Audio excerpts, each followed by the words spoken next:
Jeff Koinange live from the rooftop of the Intercontinental Hotel. Now, before I go to Maria Kamara, let me read a couple of quick tweets, if I will. The hashtag JKL, keep them coming.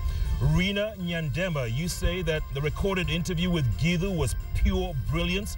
The guy knows how well to address interview questions, okay? Dionys Dongo, you say, ICC process is like a flushed toilet. You can't stop it. We wished it upon ourselves, and now reality bites. Keep them coming at Koinange Jeff, hashtag JKL. Now, Maria Kamara is the outreach coordinator for the ICC in both Uganda and Kenya. Her main focus is mostly the victims. And you know, recently, some of them may have been outed, especially witness number 526, the first witness may have been outed. And right today, Judge Osuji said there are attempts to out the second witness. Maria, what does this mean? How is that possible? Let me just clarify a little bit. I am not in charge of victims. I am in charge of public information and documentation under the outreach program of the court, which falls under the registry. The registry of the ICC is the neutral organ of the court. It is not responsible for judicial aspect. It's responsible for non-judicial, including public information, witness protection, victims' participation and reparation, and a host of other non-judicial aspect. So coming to the question that you ask, what is happening, it's this big question the judges themselves are asking, the court is asking, what is happening?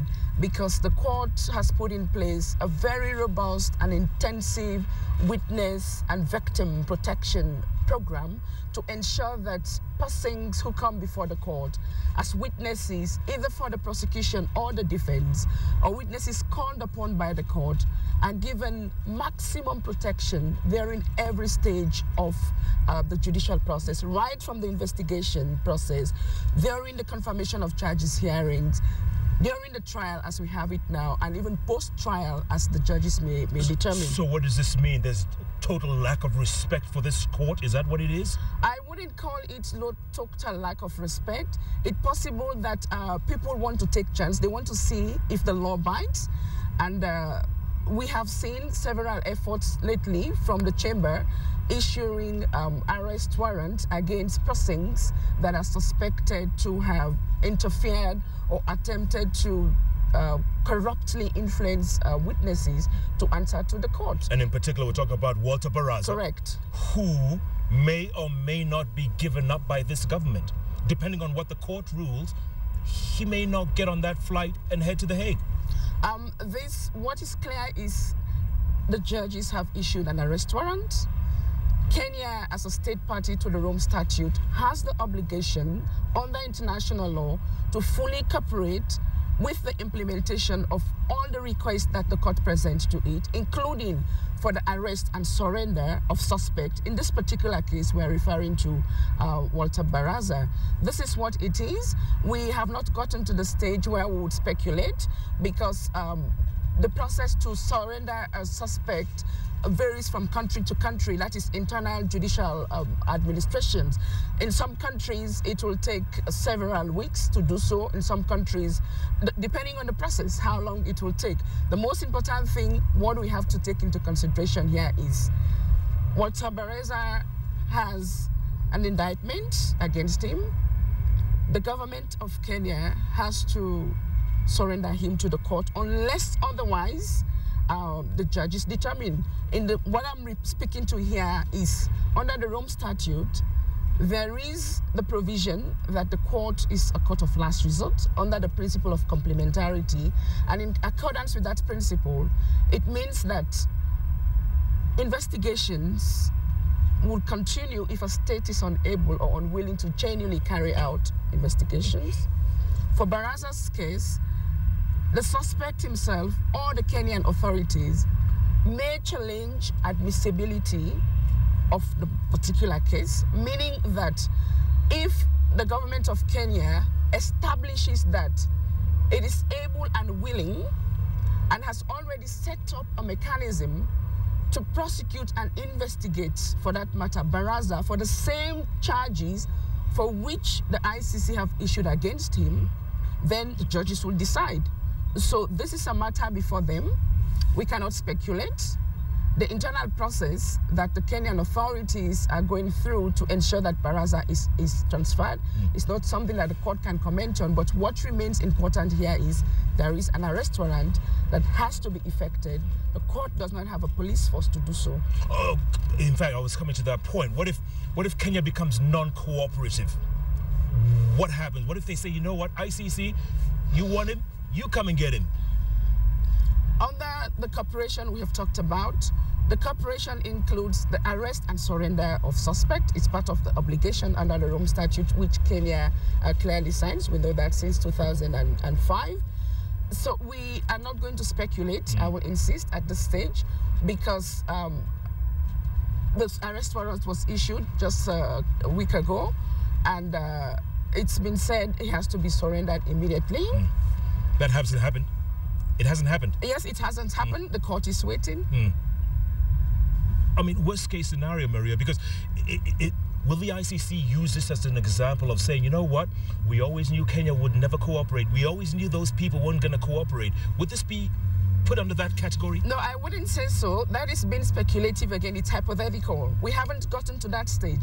And one thing I know is throughout this process, the authorities have been cooperating. The accused persons themselves have fully cooperated so far with the court, attending the trials or any hearing when they are called upon. And even sometimes when they are not required to appear before the judges, they do so voluntarily. So these are all indications that they will continue to cooperate, and the court is expecting them to continue to cooperate. We cannot start speculating that they will not. Okay, let me ask you this, Maria. There's word in the street saying that, you know, some more arrest warrants may be coming this way. And we're talking about bloggers out there, people who have been blogging, not just names of potential witnesses, people who have outed witnesses, and there could be more arrest warrants. Your thoughts? The prosecutor had been very clear about that. Investigations, she said, are going on to ensure that any individual, doesn't matter, be it a media person, a blogger, or mainstream media, or ordinary Kenyan, who makes the conscious effort to intimidate, to threaten, or expose a protected witness. Under the Rome Statute, there are consequences. Once the investigations are carried out, the prosecutor presents the facts to the judges. The possibility of an arrest warrant is there. And after the trial, the person risks a 5-year imprisonment and or with a fine. This is obviously very unprecedented, Maria. I'm sure the court has never seen a reaction like this. I mean, it's almost journalism on trial on this side. And also, you know, people are disregarding this ICC, saying, you know what, we can write what we want. We can blog what we want. We can out people when we want. Well, I think what we have now is kind of a precedent. The court is not out to stop, to intimidate, or to muzzle the press from reporting. In an ideal situation, the court does not own a media. We don't have a broadcasting house. So we rely on the media to help us disseminate factual information about the judicial process.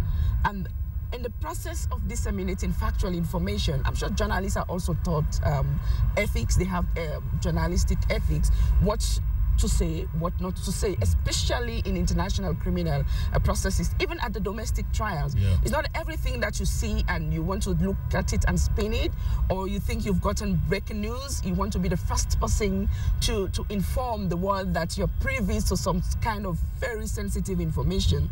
It's not that dramatic. It's something that has to be watched, because if you are found wanting, the law will bite, and the court is very tough about it. We've heard the very tough statement that was issued by the presiding judge in the Ruto trial, warning the population generally, the entire world, particularly Kenyan journalists, bloggers, or any ordinary individual who may attempt to expose a protected witness. The consequences are very clear, as provided for in the Rome Statute. Yeah. Earlier on, Maria, you were telling us that you're part of the registry of the ICC, which... Correct. But when you explain to people you're from the ICC, I'm sure the first reaction is, you're from Bensouda's office, aren't you? I am not.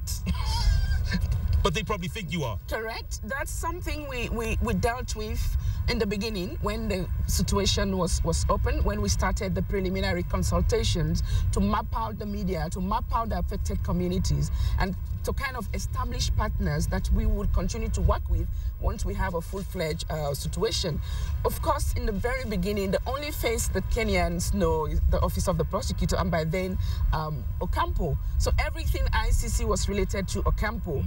It took us several months, intensive and robust media campaigns to demystify, to separate the personality of the Office of the Prosecutor from the individual Mr. It's a tough one to do. Mr. Ocampo. Tough one to do with Kenyans. Let me ask you this real quick. But we are moving on. We've made enough progress on that. Indeed. November 12th, if President Uhuru Kenyatta doesn't show up for his first hearing of his trial, then what? That's speculative. Mr. Kenyatta has not indicated otherwise. He has fully cooperated with the court from the very beginning when summonses to appear were issued. Up to the last time there was a status conference, he did not go to The Hague, but he opted to participate via video link.